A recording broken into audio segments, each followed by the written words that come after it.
hablar del gallito de las rocas andino. El gallito de las rocas andino tiene un marcado dimorfismo sexual, o sea, el macho se diferencia bastante de la hembra. Como pueden observar, tiene una gran cresta en forma de disco y un plumaje naranja escarlata o brillante, mientras que la hembra es significativamente más oscura y más marrón. O sea, es como que se presenta la hembra con toda su hermosura y le dice: tócame que soy realidad. En temporada de apareamiento, los machos compiten por las hembras mostrando su colorido plumaje, balanceándose y saltando en una danza extraordinaria, haciendo una variedad de llamadas con sus cantos. O sea, como quien dice: tócame, yo soy más realidad que este otro. Esto puede parecer muy ventajoso para los machos, pero igual se lo comen. Sí, es que este color vistoso es muy atractivo también para varios depredadores como águilas, halcones, búhos, jaguares, pumas, leones de montaña, ocelotes y hasta la boa constrictor. O sea, no te creas muy gallito, gallito de las rocas. Al menos los gallitos, los gallineros, no le temen a nada. Chúpate a perro. Los gallitos de la roca machos son polígamos y no ponen de su parte para cuidar a los polluelos una vez que se realiza el apareamiento. Claro, si son polígamos, o sea, una vez hecha la tarea, ya adiós, a buscar más pareja. Y es que la energía del macho se desgasta en esos rituales de exhibición muy elaborados que muestran su magnífico plumaje y dice: ah, ya para qué más, ya hice mi parte, ahí sí son bien gallitos. El gallito de las rocas andino solo come frutas, pero también le gusta comer insectos, anfibios, reptiles y ratones más pequeños. ¿Qué? Entonces no solo come frutas. ¿Quién escribió esto? Debe ser el chico nuevo. Las disculpas del caso a nuestra audiencia. Vamos a ser drásticos con el chico nuevo, no le vamos a dar su jamón. Los gallitos de las rocas influyen en el medio ambiente que los rodea constantemente, ya que cambian la flora que los rodea dispersando semillas para que crezcan otras plantitas. Pese a que esta ave está siendo afectada por la destrucción de su hábitat, aún no está clasificada como amenazada y es de menor preocupación para la Unión Internacional para la Conservación de la Naturaleza. Pero eso no quiere decir que tengamos que esperar a que no tengan más bosques para empezar a preocuparnos por ellos. Así que cuida a los gallitos de la roca, no sea basura. Solo digo, no importa cuántas veces te subas a una roca y te creas muy gallito, nunca podrás ser un gallito de las rocas.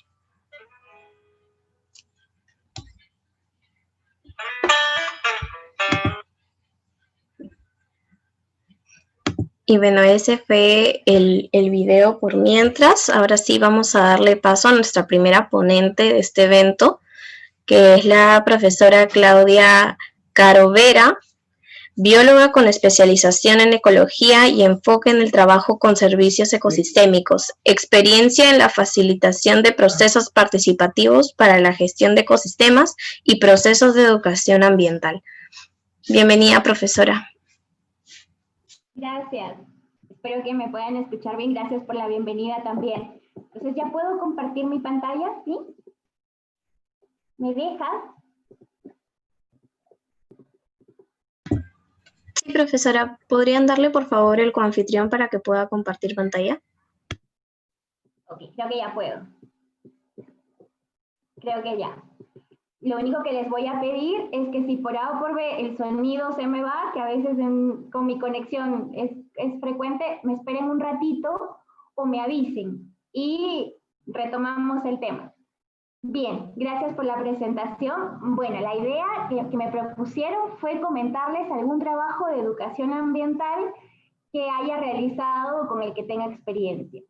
Y entonces decidí presentarles los sistemas de gestión ambiental escolar, que se abreviaban SIGAE, que fue una propuesta operativa de educación ambiental aplicada a instituciones educativas, planteada en su momento por el Consejo Nacional del Ambiente, y por entonces era director del Consejo Nacional del Ambiente entre los años 2004 y 2006, cuando nació esta propuesta, el señor David Solano.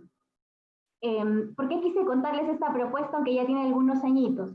Porque creo que tenemos lecciones interesantes que podemos sacar de ellas y que me gustaría que ustedes pudiesen aportar y ver qué rescatamos y cuán bien esta propuesta llevaba a cabo toda la teoría de la educación ambiental, cuán bien hacía operativa la teoría de la educación ambiental.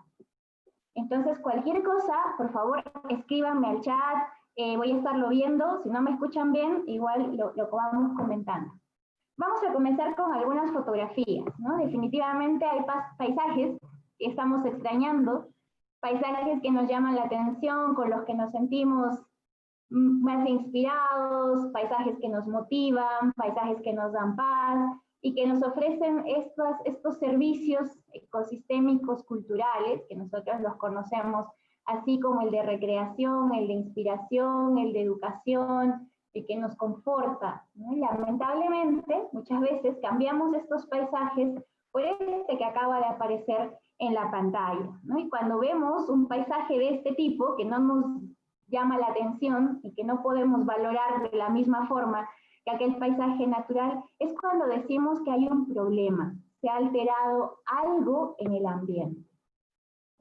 Lo mismo sucede muchas veces con los suelos. Los suelos son uno de los recursos más valiosos del Perú y muchos de nuestros suelos están expuestos a problemas de desertificación.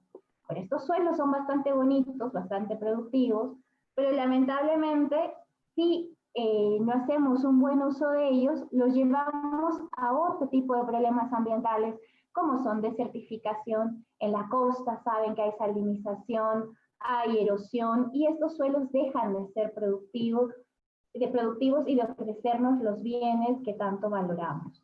Y en las ciudades también tenemos problemas ambientales, ¿no? Todos vivimos en ciudades probablemente, y mucho del entorno de las ciudades, como son los árboles, también nos ofrecen a nosotros cierta sensación de bienestar, nos sentimos bien cuando están, pero lamentablemente, por ejemplo, como lo que pasó en la agraria hace algún tiempito, cuando cortaron los árboles para hacer la ciclovía, fue mucho más fácil cortar los árboles que mover los postes de luz. ¿Se cortó? Ah, ok. Sí, pueden escribirlo al chat, por favor. Y entonces, aquí hay un tema de valoración, por ejemplo. ¿Qué tanto más valoramos un poste de luz que un árbol al que le tomó mucho tiempo para crecer, ¿no? Aquí hay un tema de conexión con esa naturaleza y hay un problema de percepción de la naturaleza, y también tenemos algún tipo de problema, para insistir con el tema de valoración. Y entonces en las ciudades también empiezan a aparecer otros problemas, además de que perdemos áreas verdes, hay contaminación del aire, etc. ¿Y por qué estamos hablando de problemática ambiental? Porque la educación ambiental surge con vocación para solucionar problemas ambientales. Esos son los inicios de la educación ambiental. ¿Cuándo hablamos de un problema ambiental? Hablamos de un problema ambiental cuando se presenta una situación negativa en el ambiente, ¿no? Cuando alteramos algún componente del ambiente o cuando alteramos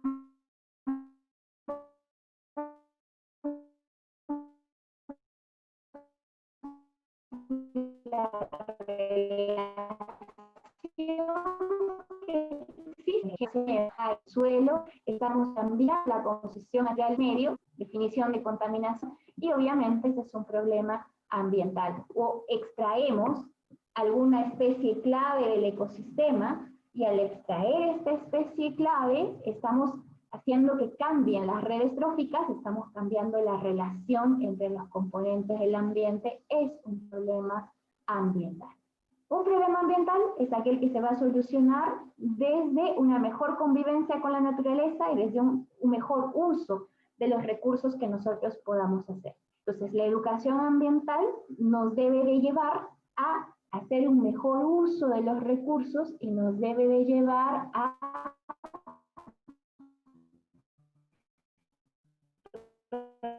Disculpe, profesora, se le escucha un poco entrecortado. Mejor con nuestro entorno. Son los dos. Me avisan cuando regrese, chicos. Mientras tanto, va acá. Ahora sí se le escucha. Sí, okay. Sí, a veces se me va un poquito el tema del internet, perdónenme. Y luego, si quieren, les grabo esta ponencia en limpio y así se nos escucha correcto. Muy bien, el problema con los problemas ambientales, valga la redundancia, y estamos problematizando mucho la situación, es que muchas veces no son una razón en sí mismos, sino que en su base hay otro tipo de problemas, sociales, tecnológicos, económicos, educativos, y a veces los confundimos y creemos que estamos solamente viendo problemas ambientales cuando en la base el problema es educativo, ¿no? Por ejemplo, los alumnos que se pelean en la clase ya es un problema educativo, un problema social, que de pronto si se han peleado en un jardín y han compactado el suelo, me han llevado a un problema ambiental. Entonces, a veces hay un pequeño problema en saber reconocerlos. IPBES, ustedes saben que IPBES es la autoridad en biodiversidad a nivel internacional, que es nuestra plataforma intergubernamental científico y normativa sobre biodiversidad y servicios ecosistémicos. Ellos cada año nos hacen un reporte de la situación del ambiente, básicamente en cuestiones de biodiversidad.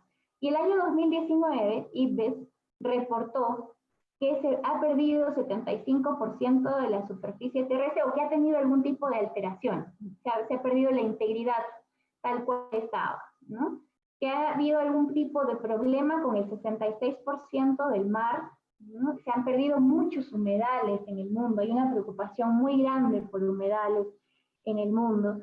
Sabemos que se están perdiendo bosques tropicales a razón de 32 millones de hectáreas de bosques primarios o en recuperación.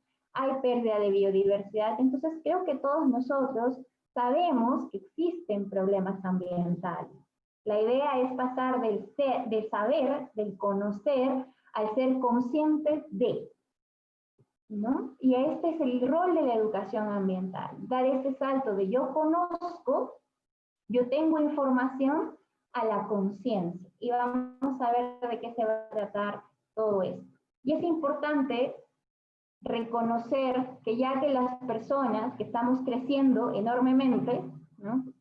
Actualmente somos 7.674 mil millones de personas en el mundo. En el año 2011 éramos 7.000 millones, me acuerdo porque publiqué ahí en el Facebook ayer, bienvenida bebé, 7.000 millones, el año 2011, y miren cuánto hemos crecido. Las personas estamos contribuyendo a que se pierda cobertura terrestre, a que se cambie la cobertura terrestre a través de la urbanización, y no estamos haciendo un uso adecuado de los recursos que tenemos a nuestro alrededor. A eso le sumamos que estamos dándole una ayudadita al cambio climático y que el cambio climático es causa de muchos otros problemas ambientales, entonces ya que somos un poco parte del problema o gran parte del problema, estamos llamados también a ser parte de la solución. Otro de los grandes problemas es la escasez de agua.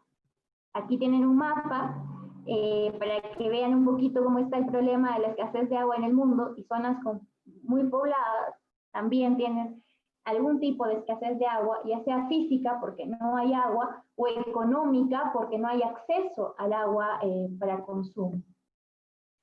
Y nuestros estilos de vida también nos están llevando a que tengamos 3 tipos de actividades que causan muchos problemas y de los que tal vez no nos hemos dado cuenta. Forrajes, porque se convierten muchas zonas boscosas, esencialmente, en áreas destinadas a forrajes, ¿no? Como dice aquí, cada año 13.000 millones de hectáreas de bosque se pierden para ser usados para forrajes, para ganadería en el mundo. Es bastante. Luego que se han perdido los bosques, y sabemos que si no hay un buen manejo de esa ganadería, hay sobrepastoreo, tenemos otro problema. El problema de las fibras para la moda, para la ropa, ¿no? 8% de las emisiones mundiales de gases de efecto invernadero se deben a nuestro consumo de ropa. Y muchas veces ropa que ha caído en este fast fashion, ¿no?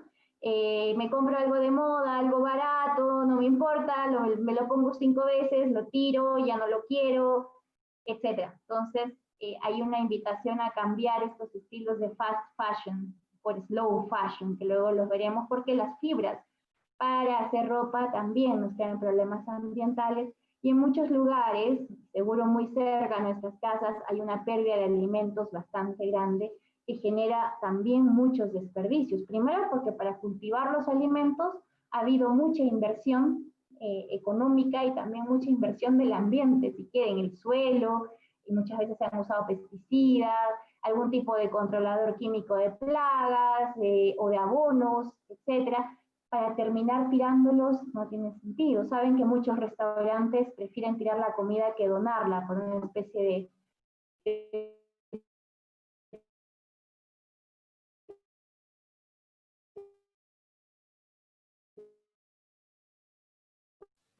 Profesora, disculpe, de nuevo creo que se le está yendo un poquito la señal.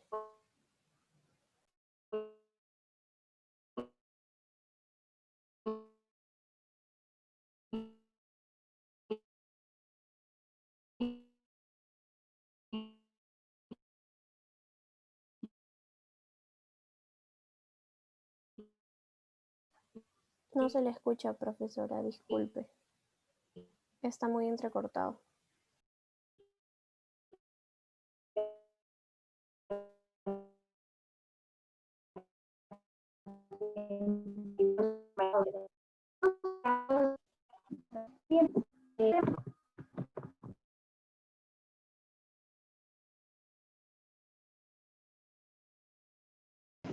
Volví.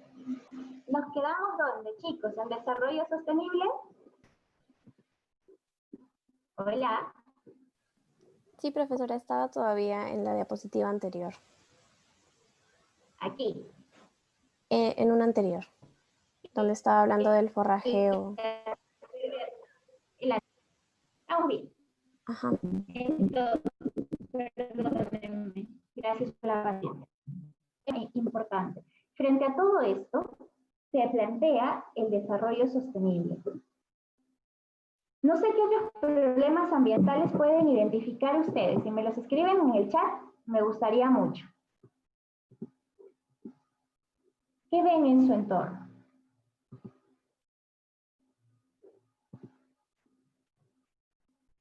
¿Podrían comentarme ustedes en el chat, alguno de ustedes, qué otros problemas ambientales pueden ver en su entorno, que han visto, identifican?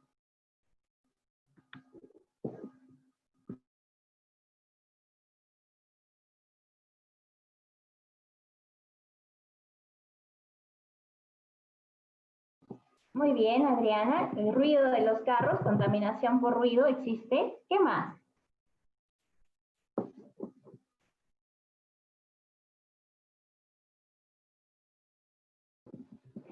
El tema con los plásticos, que es un problema grave y que más o menos se estaba solucionando, pero con la pandemia se nos vino hacia atrás.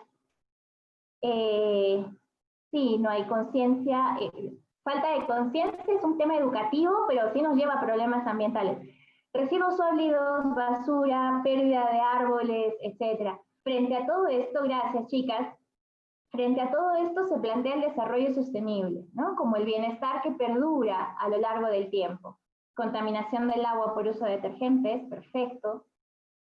Y entonces necesitamos cambiar estos problemas por un estilo de vida diferente. Y esto nos apunta al desarrollo sostenible. Se debe haber cansado de escuchar conceptos de desarrollo sostenible, ¿no? Desarrollo que responda a las necesidades del presente, como dice la Cumbre de Río, sin afectar la capacidad para satisfacer las necesidades de las futuras generaciones.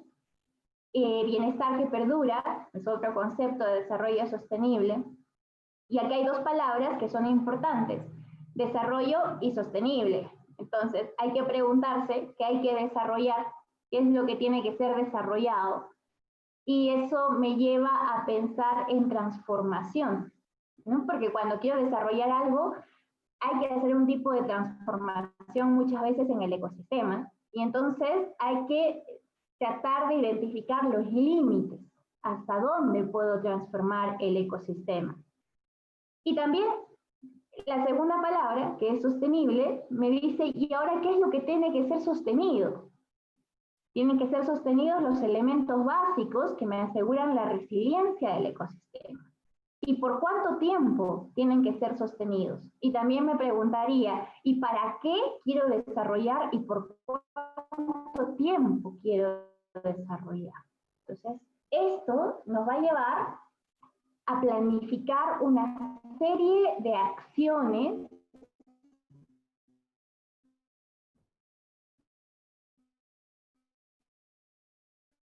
para lograr, al final, el objetivo no es lograr calidad de vida y bienestar humano. El objetivo máximo, al final, es ese, y pueden decirme que egoísta, está pensando solo en las personas, pero tarde o temprano redundamos y terminamos pensando en el bienestar de las personas y cómo el ambiente, los ecosistemas contribuyen con nuestro bienestar y qué tanto nosotros compensamos a ese ambiente por esa contribución que nos hace.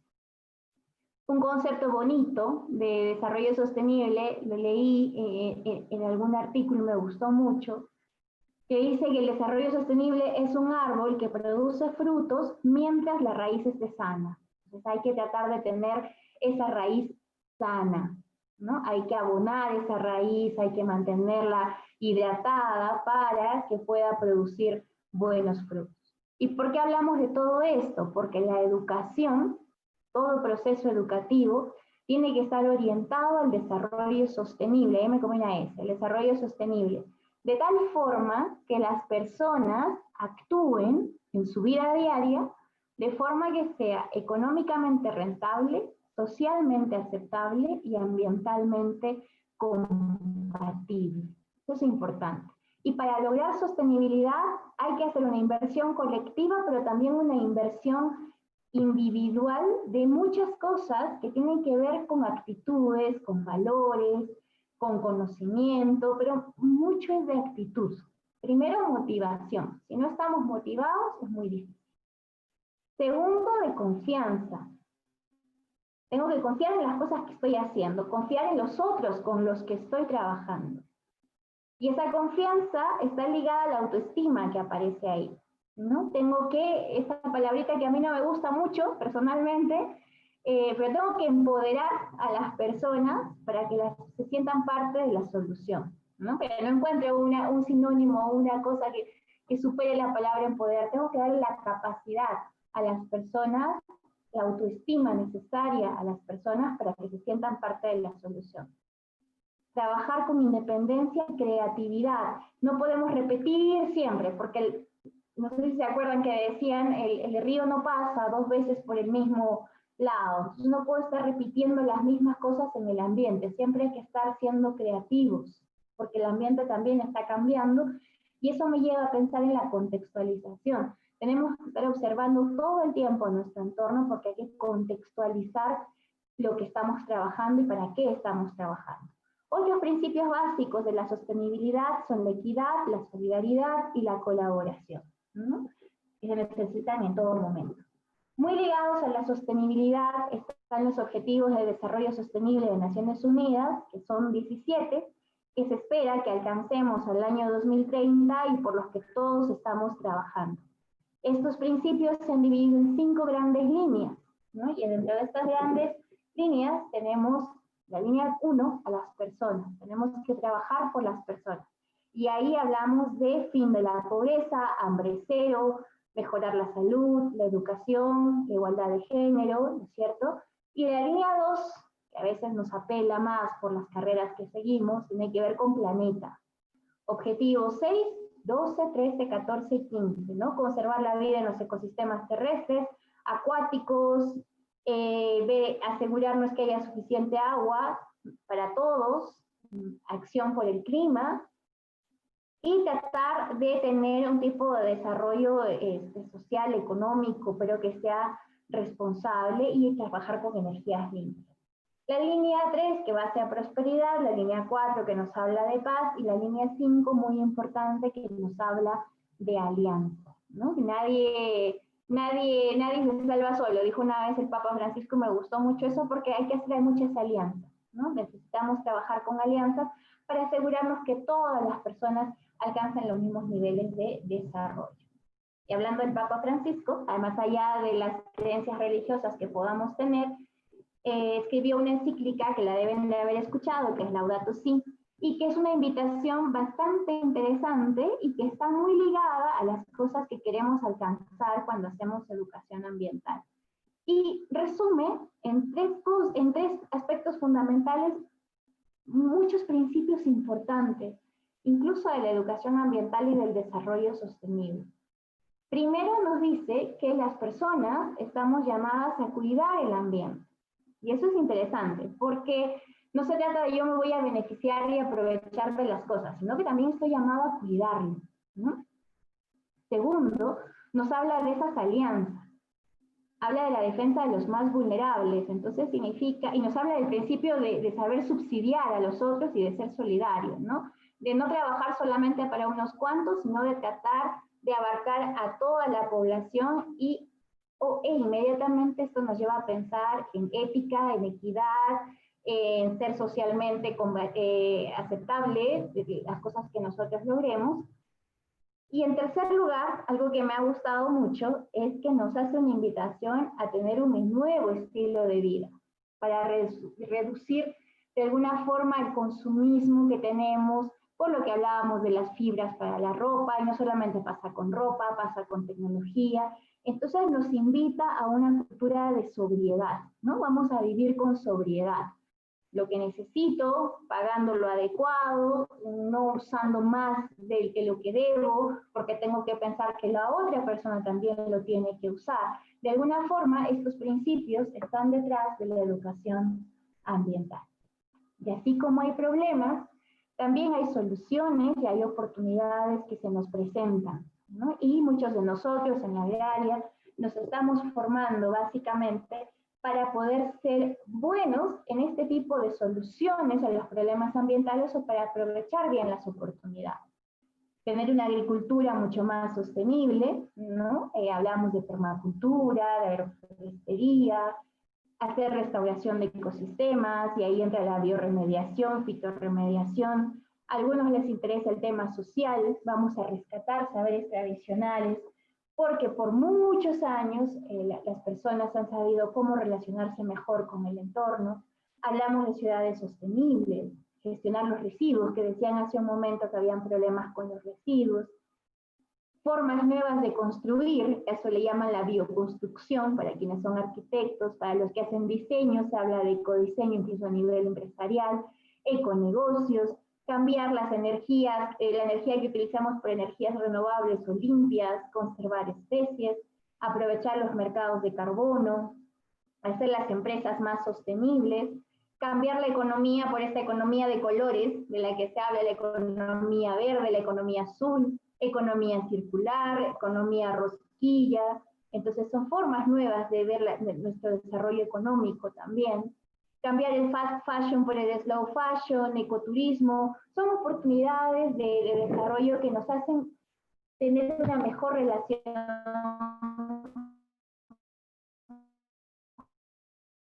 con su entorno. Información sobre algo en función a buena información. Me ven si se corta un poquito, ¿ya? No sé si tienen una pregunta, alguna pregunta hasta aquí. ¿Me la podrían escribir tal vez? ¿Alguna duda, algún comentario? De pronto, ¿para qué estamos hablando de esto? ¿No? ¿Qué tiene que ver con la educación ambiental? Estamos abonando la raíz para entrar a lo que viene. Entonces, la gestión es una acción en base a decisiones informadas, y la que me tiene que ayudar a informar y orientar esas decisiones es la educación ambiental. ¿Ok? Y está orientada a lograr ciertos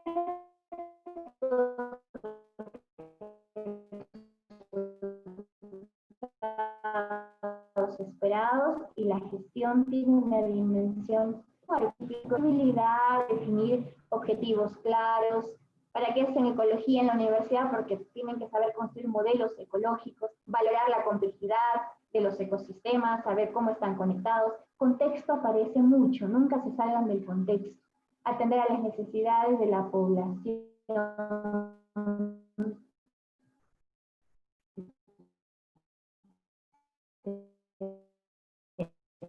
Disculpe, profesora, se le está escuchando un poco entrecortado.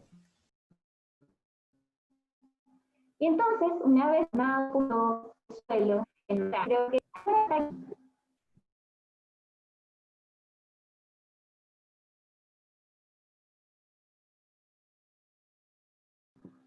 ¿alguna pregunta hasta aquí?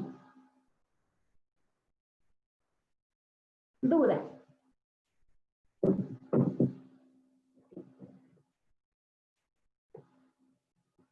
¿Cómo vamos? ¿Se escucha todavía mal? No, profesor, ahora sí se le escucha bien. Ok, ustedes me avisan, ¿ya? Y si no, paramos y aprovechamos para los comentarios. Entonces, vamos a entrar a este tema que nos trae, que es el de educación ambiental.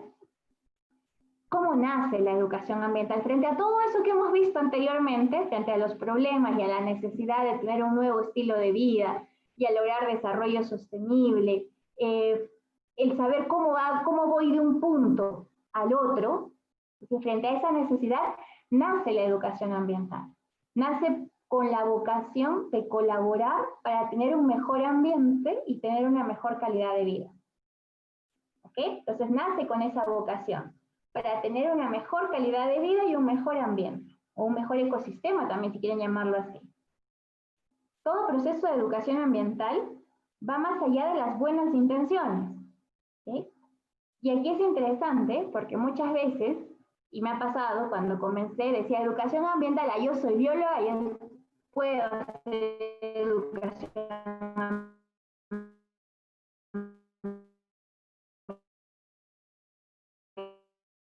ambiental.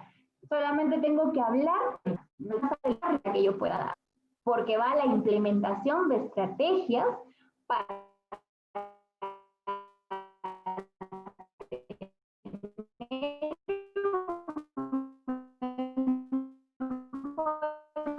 De nuevo se le está entrecortando, profesora.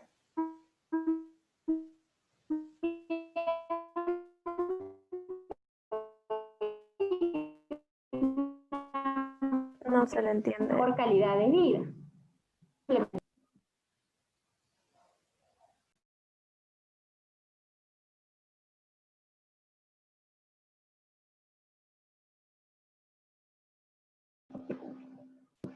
Podemos aprovechar para las preguntas.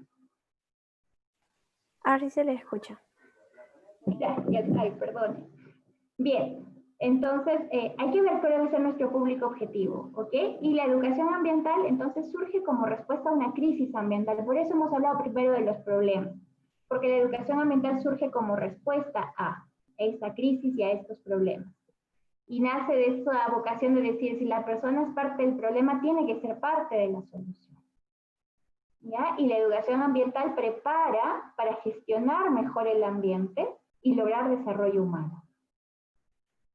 Si se dan cuenta, cuando se habla de educación ambiental hay mucho el tema de problemas ambientales y de actuar sobre esos problemas.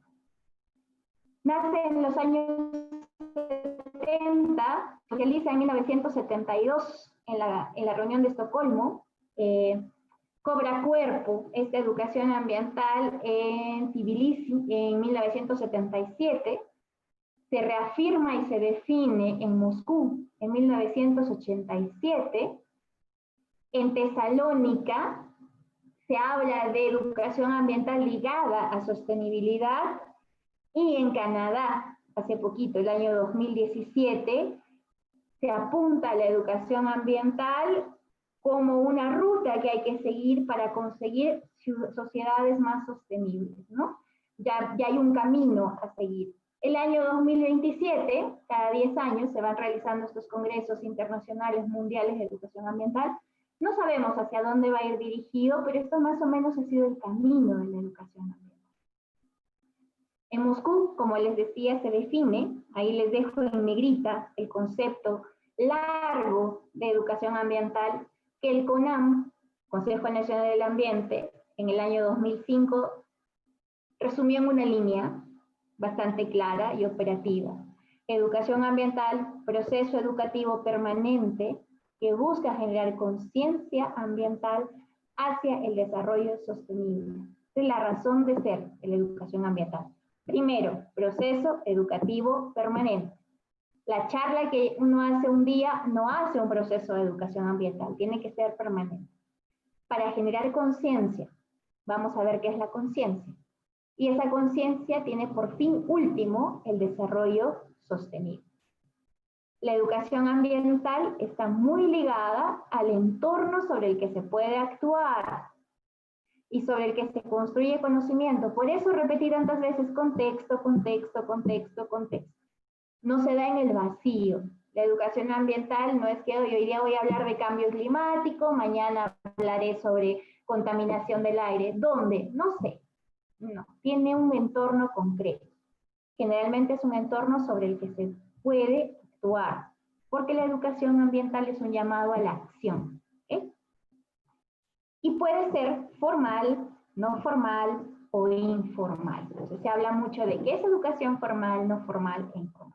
Formal es la que nosotros recibimos en la universidad, en una institución educativa, con objetivos claros, con una estructura clara, todos tienen su malla curricular, por ejemplo, saben que hay cursos que llevan en primer ciclo, cursos que llevan en último ciclo, entonces la formal tiene una estructura y va por nivel. A nivel de colegios, se basa en la estructura que presenta el diseño curricular nacional dado por el Ministerio de Educación. Eso es formal. No formal. Por ejemplo, lo que estamos haciendo nosotros ahora es educación no formal. No está dentro de una estructura determinada, formalizada, institucionalizada, pero tiene un objetivo común y tiene pasos a seguir para poder lograr ese objetivo. Y esa es la estructura solamente para este objetivo concreto, ¿no? Surge de la necesidad de atender un problema actual.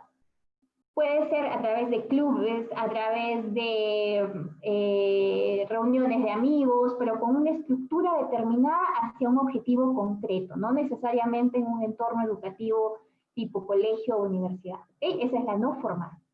Y la informal es la que, es como dicen, la vida es la maestra, ¿no? Todos somos producto de nuestra maestra vida, si quieren, o de lo cotidiano. Es aprendizaje que se obtiene en las actividades diarias. No hay estructura, aparece el aprendizaje de alguna forma, pero implica alguna interacción con el ambiente. Un paseo, que yo dé al campo. Hoy vamos a pasear hoy día al campo. Y en el paseo de pronto veo una basura. Oye, mira que hay residuos, no se debe de echar residuos al campo, etc. Apareció en el contexto, en el medio. Es educación no formal, informal.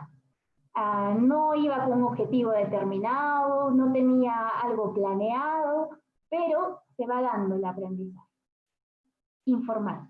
O cuando publican historias en Facebook o en un blog, entonces alguien las lee y aprende, ¿no? No tienen una estructura determinada, pero alguien puede aprender de aquello. Y entonces decíamos que el asunto es solucionar y prevenir problemas y aprovechar oportunidades del ambiente. Para eso necesitamos hacer gestión, tomar buenas decisiones y actuar. ¿Quién? La población. Para que eso haga la población necesita ser consciente, tener conciencia ambiental. Conocer algo, sentir algo, hacer. Una persona no es consciente si no tiene estas tres cosas. Si yo solamente sé, no soy consciente. Necesito hacer. Por eso les decía que todo proceso de educación ambiental tiene que ser en un entorno concreto. ¿Eh? ¿Quién ayuda a formar conciencia ambiental? La educación y la investigación. Por lo tanto, y este cuadrito resume casi todo, para que la educación ambiental sea exitosa, tiene que haber un proceso de gestión. No hay una buena educación ambiental si no hay un proceso de gestión que soporte esta educación. Y a su vez, no hay una buena gestión ambiental si no tiene en su base una buena educación ambiental. Porque la educación ambiental no se da en el aire, ¿ya? No se da en el aire. Por eso dice educación ambiental, ¿para qué? Es educación para la acción. Reconoce los impactos de la actividad humana sobre el medio para mejorar, ¿ya? Nuestras capacidades y nuestra forma de contribuir a la solución de problemas. Entonces, conozco algo para hacer algo. Esa es la educación ambiental. Conozco algo, siento algo para hacer algo. ¿Algo qué? Solucionar un problema, básicamente, o aprovechar una oportunidad. Fomenta el compromiso. ¿Ya? No se trata de que hoy día me intereso, hoy día me pasa de la motivación, del interés al compromiso. Desarrolla el pensamiento crítico y constructivo y busca no solamente el trabajo individual, sino también colectivo. Por lo tanto, busca la colaboración. Y para eso sigue una estrategia organizada que se conoce como PIE, si quieren leerlo en español, o PAI, si quieren leerlo en inglés. Pero PIE significa planificar primero, implementar después y evaluar por último, ¿sí? Entonces todo proceso de educación ambiental es un PIE.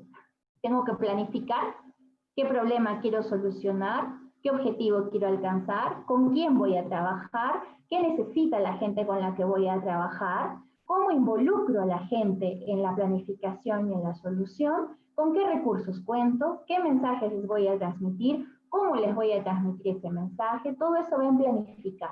Implementar todo lo que está en mi papel, lo empiezo a hacer, ¿no? Empiezo a operar. Y finalmente comienzo a monitorear o evaluar. ¿Estoy yendo bien? ¿Estoy yendo mal? ¿Qué necesito cambiar? Entonces, como coloquio de esta parte, hay que recordar que la educación ambiental está orientada hacia algo. Solucionar y prevenir problemas ambientales. Orientada a la acción. Tiene un contexto determinado, no se da en el aire, es un lugar sobre el cual yo puedo actuar. Tiene que estar orientada a la sostenibilidad, a formar valores. Tiene que permitir la construcción de una sociedad solidaria, justa. Tiene que garantizar el respeto a los componentes del ambiente y a su dinámica. Obvio que incluye respeto a las otras personas. Todo proceso de educación ambiental es participativo, implica que yo haga algo, que yo participe en algo, no se queda en la teoría. Es transversal, está en todo mi proceso de aprendizaje, en toda mi vida, en todo lo que yo hago. Es diversificado, y esto se aplica a colegios porque va por niveles de complejidad, de lo simple a lo complejo, multicultural, dirigido a diferentes públicos, multilingüe, nuevamente la palabra, contextualizado. La puerta de entrada para lograr conciencia ambiental es sensibilizar y motivar. Sensibilizar y motivar. ¿Cómo? Ahí hay estrategia. Eso me va a permitir conocer, desarrollar conocimientos, sentir, tener actitudes, valores favorables hacia el ambiente y, finalmente, hacer, que quiere decir que a través de los procesos de educación ambiental yo he desarrollado habilidades para participar en algo. Y esto tiene una curva, si quieren así, de comunicación y educación.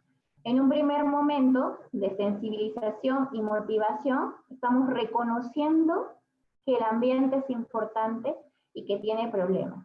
Aquí, el tener información, el hacer videos, los spots, contar historias que emocionen a las personas, llevarlos a un viaje de campo, motivar es importantísimo en esta fase.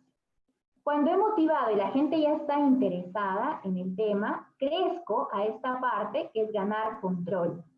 Para ganar control, paso de la información básica a información más profunda. Comprendo el problema. Cuando he comprendido el problema, paso a la parte de solución. En la solución, la información, el conocer, baja un poco y el hacer sube. Si quieren, aquí en la primera fase el sentir es importante. ¿Ya? Aquí es más importante el sentir, aquí el conocer, aquí el hacer. Y en el mantenimiento, como el problema ya está más o menos solucionado, se reduce un poco el hacer, pero todavía permanece, y se reduce un poquito más el conocer, pero todavía están ahí.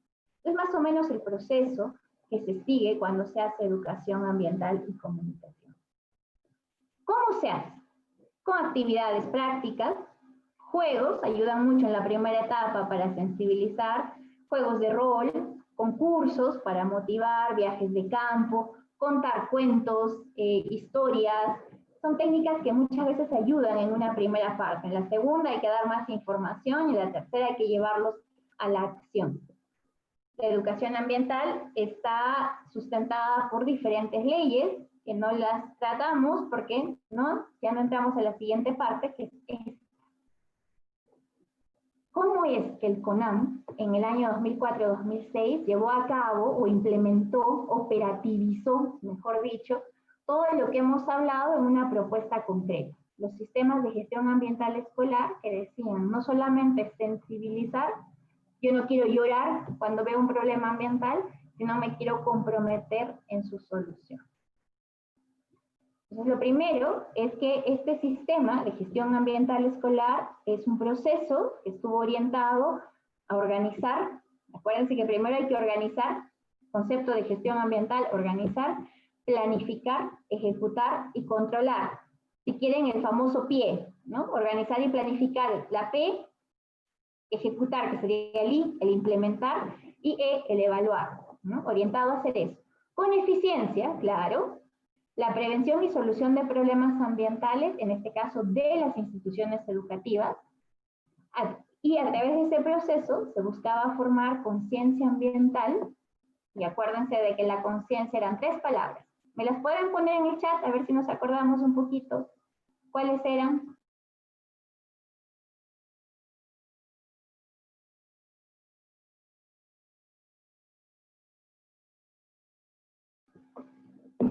Todavía no se me durmieron. Eran 3 palabras, la conciencia ambiental.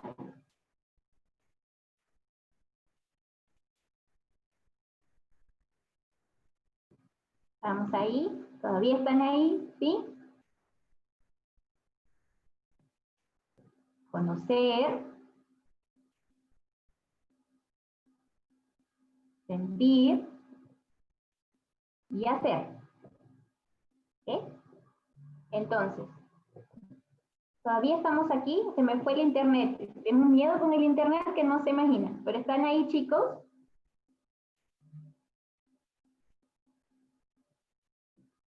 Hay que ver. Ah, ya, ok. No quiero estar hablando sola. Muy bien. ¿Se acuerdan de que hay 3 palabras básicas, sí? Conocer, sentir y hacer. Entonces, este proceso, que era el sistema de gestión ambiental escolar, buscaba eso en la comunidad educativa, concreta, con problemas ambientales concretos. Entonces, muchas veces se ha hablado del curso de educación ambiental en la universidad, que me parece una puerta de entrada interesante, pero va más allá, ¿no? En los colegios iba más allá de un curso. En los colegios iba a consolidar la incorporación del tema ambiental en la vida diaria del colegio. ¿Cómo? Oficializando el tema ambiental. Y para oficializarlo había que institucionalizarlo. Y para institucionalizarlo se formaron los comités ambientales escolares. ¿Ya? Entonces, en la universidad tenemos también un comité ambiental. Entonces, de esa forma institucionalizamos el tema. Luego, se trataba de que las personas, la comunidad educativa, logre identificarse con los problemas ambientales que había en esa institución. Se genera la acción sobre esos problemas. Acuérdense que la educación ambiental es un llamado a la acción. Identifico el problema y no me quedo ahí, lo tengo que solucionar. Entonces, se generaba la acción sobre esos problemas, y luego, como es una institución educativa, se incorpora el tema ambiental en la currícula escolar, no en un curso, en todos los cursos, porque la educación ambiental tiene que ser transversal a todo. Y finalmente, cuando el colegio adentro ha logrado cambiar, proyecta este cambio hacia la comunidad que está alrededor. Eso es el sistema de gestión ambiental escolar. Partía de saberes previos y ayudaba a responder no solamente qué aprender, sino para qué aprender. Saber tomar decisiones informadas y tenía en cuenta al estudiante, al profesor, el objetivo de la enseñanza, para qué, el contexto y la construcción del aprendizaje. Todo el sistema, diseñado en su momento por el señor David Solano, estaba enmarcado en esto. Institucionalizo el tema ambiental con los comités ambientales escolares. Los comités ambientales escolares hacen con toda la comunidad educativa los diagnósticos ambientales participativos.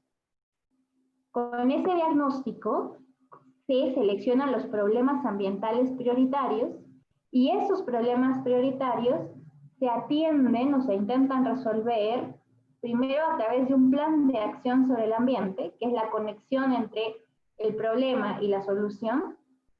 Se incorporan en el currículum escolar y se trabajan con la comunidad. Entonces, es una propuesta completa de implementación de educación ambiental. El Comité Ambiental Escolar era la forma como se organizaba la comunidad para institucionalizar el tema ambiental en el colegio. ¿Quiénes formaban parte? Un representante de cada estamento, ¿no? El director, en nuestro caso el rector, tiene que ser parte del comité, un representante de los alumnos, un representante de los docentes, un representante de los padres de familia y un representante de los administrativos. 5 personas eran parte de este comité ambiental. ¿Qué hacían? Motivaban y coordinaban todas las acciones para comprometer a los demás. El primer paso era hacer un diagnóstico ambiental, porque acuérdense que había que reconocer problemas concretos. Para hacer los diagnósticos se hacían grupos de profesores, grupos de alumnos, grupos de trabajadores, grupos de padres de familia. Estos grupos hacían primero una lista de problemas ambientales. ¿Por qué trabajaban en base a problemas? Porque es más fácil fijarse en los problemas y de ahí saltar hacia los objetivos. Se les decía a todos los participantes de que tenían que dialogar, compartir información, experiencias y elaborar un croquis del colegio, un mapa del colegio. Y que recorrieran el mapa del colegio y que fueran apuntando lugar por lugar qué problemas ambientales habían encontrado. ¿Qué pasa en los baños? ¿Qué pasa en los patios? Etc. Reglas. Todas las palabras valen. No se colocaba nunca la palabra falta ni la palabra no existe. Se evitaban los títulos. ¿Por qué? Porque a veces problema ambiental, basura. ¿Basura qué? ¿No? ¿Qué pasa? Problema ambiental, huele mal. ¿Huele mal dónde? ¿Cuánto? ¿Por qué? ¿No? Entonces, había que dimensionar el problema y desagregarlo todo lo posible. Se les proponía una lista de adjetivos sugeridos y, por ejemplo, se decía, en lugar de poner basura, se decía excesivo residuo de desperdicios o de residuos sólidos o basura, si quieren, en el patio del colegio. ¿Dónde? ¿No? ¿Qué pasaba y dónde pasaba? Eso permitía tener un buen listado de problemas ambientales. Luego se formaba un comité de redacción, un representante o 2 representantes de cada grupo que se encargaban de facilitar la priorización de los problemas. Simplemente cada persona salía a la pizarra o donde estuvieran escritos los problemas y seleccionaba 3 problemas de toda la lista que consideraran los más importantes. Así se elegía el problema ambiental fundamental. Ese problema ambiental importante se convertía luego en el objetivo general a lograr. Las causas del problema en los objetivos específicos y los efectos en la justificación del trabajo. Una vez que se identificaba el objetivo, que era escribir en positivo el problema, si el problema es exceso de residuos, el objetivo sea disminuir los residuos, se hacía un análisis FODA de la institución para lograr el objetivo general. Y se pasaba al plan de acción. El plan de acción, como dice aquí, es el puente entre dónde estamos y a dónde queremos ir. Permitía priorizar las acciones y saber qué es lo que se necesitaba. ¿Okay? Y entonces se colocaba primero el objetivo general, los objetivos específicos, los indicadores y las actividades. Les muestro el cuadrito que me resume todo lo que estaba escrito anteriormente. En un plan de acción colocaban el objetivo. ¿Qué cosa quiere hacer la institución educativa? ¿Ya? Si en algún momento en la universidad se les ocurre hacer una propuesta de educación ambiental, acuérdense que no debería estar en el aire, no es hablar de muchos temas sobre el ambiente, es que tengo que ir a cosas concretas y preparar a la gente para estas cosas concretas. Es un llamado a la acción, ¿cierto? Entonces, el objetivo general. Se colocaban los objetivos específicos. Indicadores para cada objetivo. ¿Qué quiero lograr? ¿No? Si decía que mi objetivo específico para que no hayan residuos sea colocar tachos, decía mi indicador que todas las aulas tengan tachos para segregar residuos. Las actividades. ¿Qué tengo que hacer para colocar los tachos? Voy a elaborar los tachos, voy a difundir en el colegio los colores y finalmente usar los tachos. ¿Qué necesito para hacer los tachos? Cajas de cartón, papel de colores, la norma técnica sobre segregación de residuos. ¿Quién me va a ayudar? Acá los colegios ponían, me va a ayudar el CONAM. ¿Quién va a ser responsable? No decían los profesores ni los alumnos, con nombre y apellido, así se ponía, porque alguien tenía que comprometerse. ¿Y por cuánto tiempo? Por todo el año, con metas concretas. Y luego se monitoreaban las acciones para ver si se habían logrado los indicadores, alcanzar los indicadores.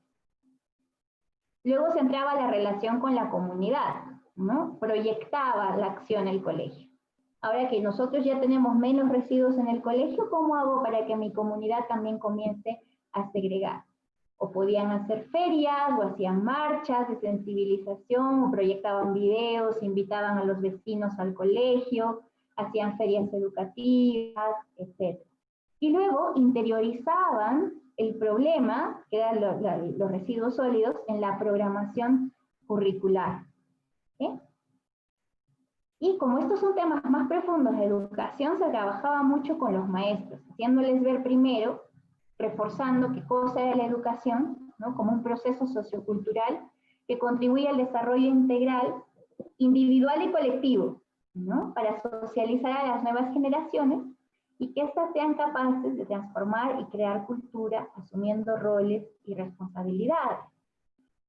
Con los maestros se volvía a repasar todo lo que era el diseño curricular nacional.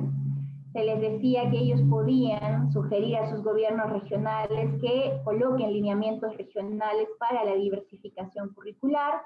Se trabajaba en el proyecto educativo institucional. El tema ambiental y los problemas prioritarios tenían que estar en el proyecto educativo institucional. Y saben que el proyecto educativo institucional se aterriza en el proyecto curricular del colegio. Y lo que está escrito en el proyecto curricular del colegio baja a una programación de aula. Se ayudaba a los maestros en todo este proceso. Y la programación curricular del aula se hace operativa a través de unidades de aprendizaje, de proyectos de aprendizaje o de módulos de aprendizaje. Si quiero desarrollar muchas cosas, tengo muchos objetivos, hago una unidad. Si tengo una cosa concreta, como implementar tachos de basura, puedo hacer un proyecto de aprendizaje, y si quiero que aprendan a usar los tachos y a reconocer los colores, que es algo más pequeñito, hago un módulo de aprendizaje. Entonces tratábamos de ayudar a los maestros, les digo tratábamos porque trabajé casi como 3 años en esto, de ayudar a los maestros a que logren implementar el problema ambiental en todos los cursos que tenían en el colegio, en todos, ¿no? Pasamos la barrera del curso de educación ambiental, porque si tenía un curso, entonces no era necesario implementarlo en todos, y decíamos de que la educación ambiental tenía que ser transversal, entonces la idea era transversalizarlo. Claro que a veces ayuda a comenzar primero por un curso, y de ahí vamos creciendo. Son estrategias, ¿no? Pero la idea es llegar al final a transversalizar. Les explicábamos de nuevo a los maestros cómo generar capacidades, qué era una capacidad, qué era una competencia, hacíamos talleres con ellos para que aprendan a diversificar, para que aprendan a trabajar sus cuadros de capacidades, y convertimos la conciencia ambiental, eso que vimos, de saber hacer, sentir y conocer, en cuadros de capacidades, ¿no? En cuadros de capacidades. Entonces, conceptuales, ¿qué debe saber el estudiante para solucionar el problema ambiental? Procedimentales, ¿qué debe saber hacer el estudiante? Actitudinales, ¿cómo tiene que ser el estudiante? Y cómo van a evaluar el logro de cada una de estas capacidades. Se les hacían algunas recomendaciones, primero para integrar el tema, no salirse del programa, no crear cosas nuevas, sino que a los temas que ya desarrollaban, integrar el tema ambiental. Recurrencia, esto de que, ¿por qué el profesor repite? Ya lo dijo 20 veces, porque queremos que se acuerden de las cosas. Gradualidad, ir de lo simple a lo complejo. Coherencia, que era lo más difícil, porque primero el profesor es el que tiene que cambiar para que los alumnos lo vean y también cambien, porque si hay tachos de basura para segregar y el profesor tira la basura donde sea, pierde fuerza el mensaje que está dando, ¿no? Problematización, es decir, que se vean los problemas ambientales y que se transversalicen en todos los cursos y que se aborden en todos los cursos y llevarlos finalmente a que se apropien del conocimiento. Se hacían talleres para enseñarles a evaluar los resultados, a plantearse indicadores educativos, y no entro mucho en esto porque ya era parte del trabajo con profesores. Generalmente para trabajar con los sistemas de gestión ambiental escolar, el Consejo Nacional del Ambiente hacía talleres en todos los colegios y comenzaba desde identificar problemas ambientales, facilitar los diagnósticos, ayudar en la formación de los comités ambientales, ayudarlos con sus planes de acción, y los iba ayudando también en su propuesta curricular. En su momento se hicieron muchos manuales de educación ambiental que se iban a las escuelas, ¿no? Y al final se evaluaba a los colegios que lo habían implementado mediante indicadores. Institucionalmente, por ejemplo, el comité ambiental tenía que estar nombrado oficialmente, ¿no? Con una resolución del director, tenía que estar funcionando, para eso debían de haber actas. El proyecto educativo institucional tenía que tener el problema priorizado y debía de haber una política ambiental de cada colegio. En temas de gestión tenía que haber un diagnóstico ambiental identificando el problema prioritario, tenía que haber un plan de acción, tenía que haberse difundido el plan, ejecutado el plan, y para eso se monitoreaba, se llegaba al colegio y se entrevistaba a las personas para saber si reconocían el problema ambiental prioritario. Pedagógicamente, el problema ambiental estaba en el proyecto curricular del centro y estaba aterrizado en unidades didácticas, en al menos 4 cursos, ¿no? Y en relación con la comunidad, los colegios debían de demostrar que habían hecho algún trabajo con sus vecinos. Y se lograron cosas muy bonitas en su momento. Cada año se hacía un reconocimiento a los colegios que habían aplicado bien el sistema de gestión ambiental escolar, y se formaba un club con los colegios que se llamaba el Club de Colegios Sostenibles, ¿no? Aquí algunos de los resultados. En el año 2006, 171 instituciones educativas lo implementaron. Se formaron 13 clubes de colegios sostenibles funcionando, y 81 de esas 171 instituciones fueron reconocidas como escuelas ambientales, o sea, habían alcanzado todos estos indicadores.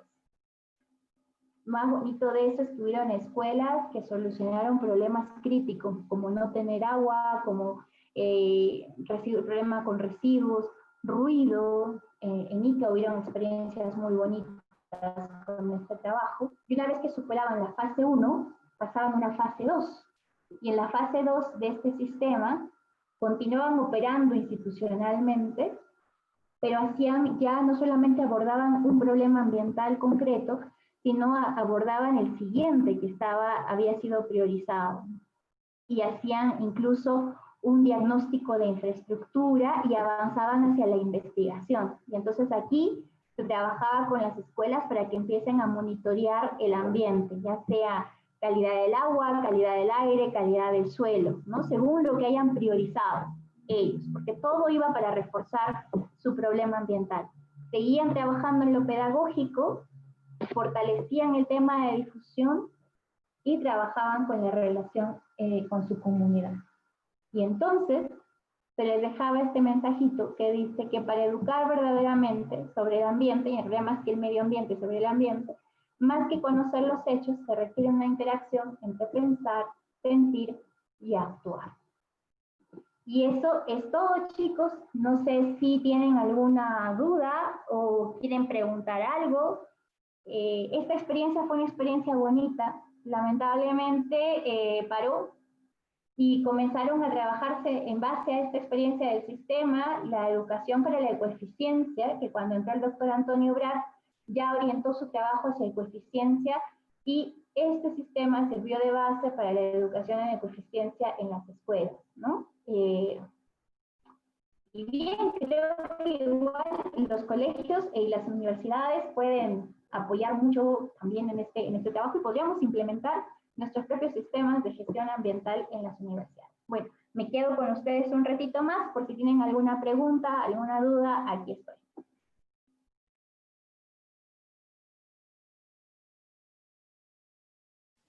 Muchas gracias, profesora Caro. De verdad ha estado muy interesante toda su ponencia. Muchas gracias por estar aquí otra vez. Ahora sí creo que podemos pasar a todas las rondas de preguntas. Si alguien quisiera, tuviera alguna pregunta, puede escribirla por el chat o levanta la mano para poder darle la palabra y puede encender su micro.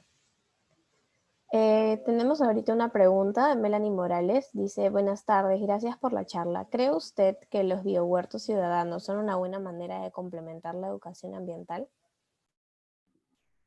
Claro que sí.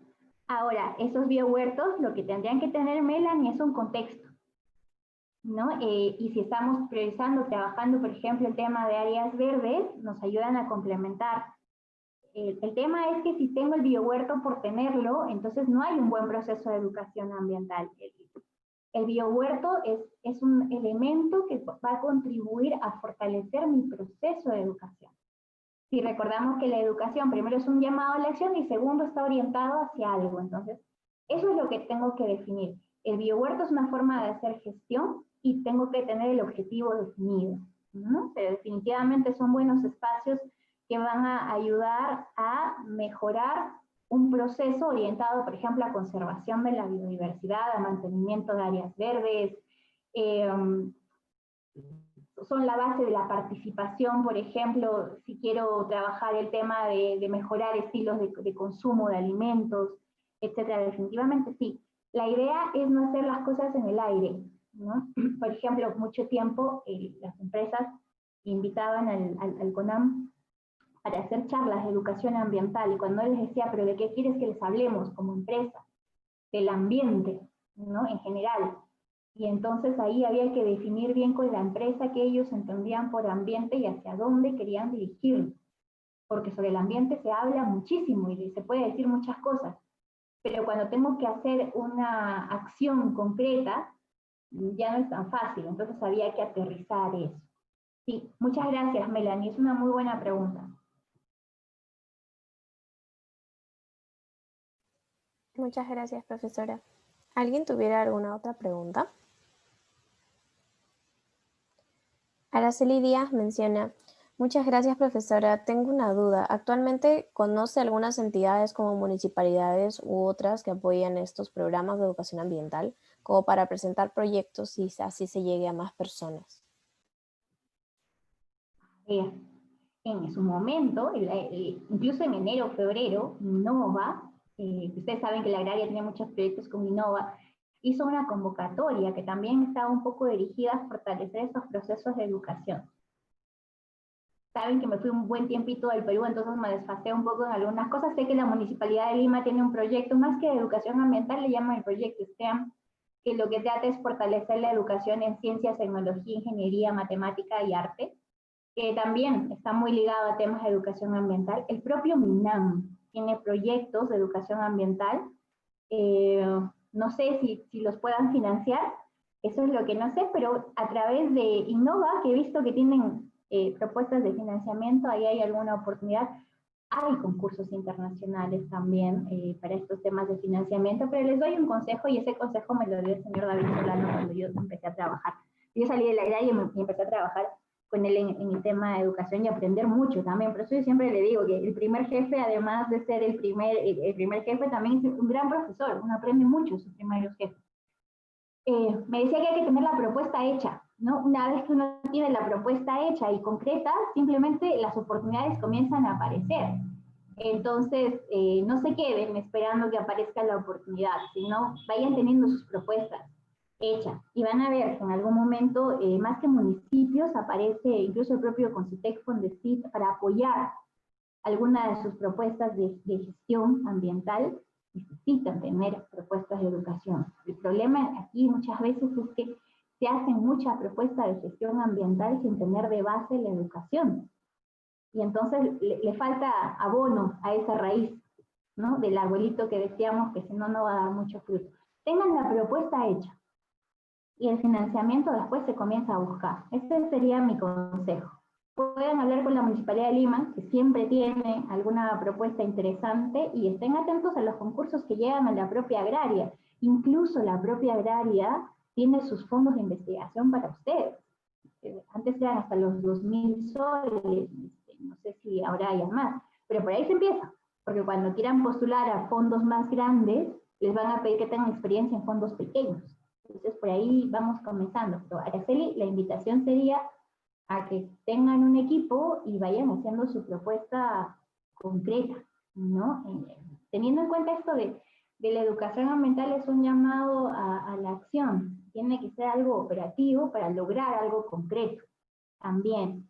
Sé que es muy pragmático, pero ha funcionado bien en muchos lugares. No hablar tan en el aire, sino con cosas mucho más concretas. Incluso es mucho más fácil de tener financiamiento también.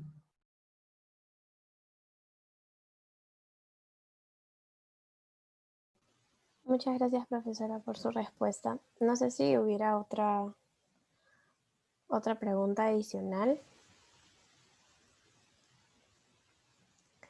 Rebeca McKay menciona, profesora, más que una consulta, yo quería acotar que la educación ambiental que ha crecido ahora desde inicial se habla de estos temas. Sí, ha cambiado mucho. Las nuevas generaciones hablan de mucho, y hay muchos colegios que lo implementan bastante bien, ¿no? Y no sé si conocen el Euroamericano de Pachacamac, es un colegio bastante bonito, que ha implementado, pero a todos los niveles, un trabajo bastante profundo en educación ambiental. Y así hay muchos otros. Sí, ya no es un tema nuevo, ¿no?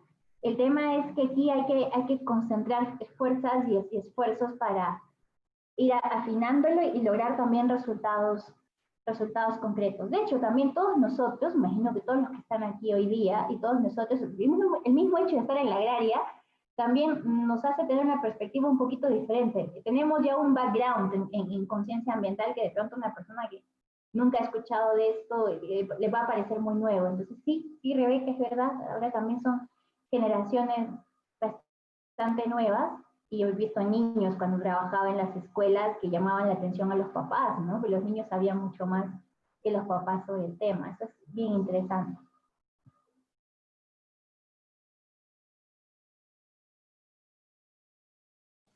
Muchas gracias, profesora. Creo que ya no hay ninguna pregunta adicional. Bueno, ya para finalizar entonces, agradecer nuevamente, profesora Claudia. Ha estado muy interesante su ponencia, le agradecemos que esté aquí y que haya sido la primera ponente en abrir este evento, que estamos muy emocionados de que se esté llevando a cabo.